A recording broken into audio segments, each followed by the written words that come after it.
Hello বন্ধুরা, তোমরা সবাই কেমন আছো? আমি ভালো আছি।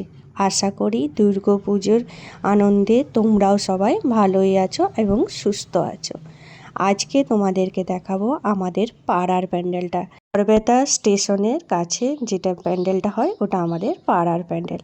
আর সবথেকে সুন্দর দিকটা কি জানো? মায়ের মুখটা। মায়ের মুখটা দেখলে সমস্ত নেতিবাচক দূর হয়ে যায় আর ইতিবাচক চলে আসে আমাদের নিজেদের মধ্যে। আর এবছর অঞ্জলির সময় আমি শাড়ি পরেছিলাম।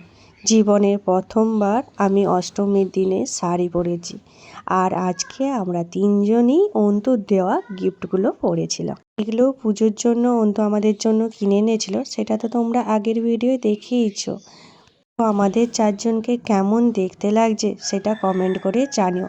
আর কে কে অষ্টমীর অঞ্জলি দিয়েছো সেটাও কমেন্ট করে জানিও। কিন্তু অনেকে আবার সন্ধি পূজা, নবমী বা দশমীর দিনও অঞ্জলি দিয়ে থাকে। সবার প্রথমে আমরা এসে আগে অঞ্জলি দিয়েছি, তারপর কিছু ছবি তুলে নিলাম, তারপর রেলে ঠাকুরটা দেখতে গেছিলাম।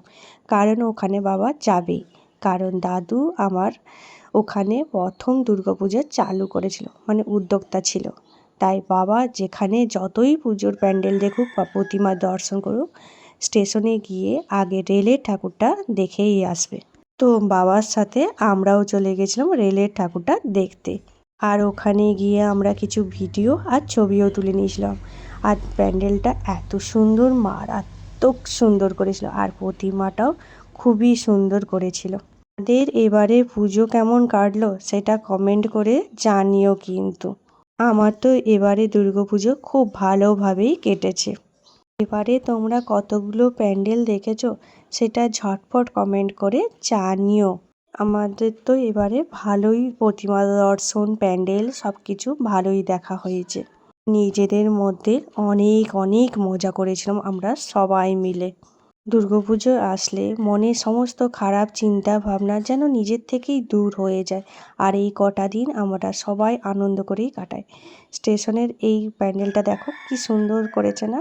লাল আর সাদার কম্বিনেশনটা দারুণ লাগে। আমার তো বেশ লাগে এই প্যান্ডেলটা, ভালোই লেগেছিল। তারপর প্রতিমার দর্শন করে নিলাম, আর তোমরাও এখানে প্রতিমার দর্শন করে নাও। চলো ভিডিওটা শেষ করি। ভিডিওটা ভালো লাগলে লাইক, শেয়ার, কমেন্ট করো। আর প্রথমবার হলে প্লিজ সাবস্ক্রাইব করো।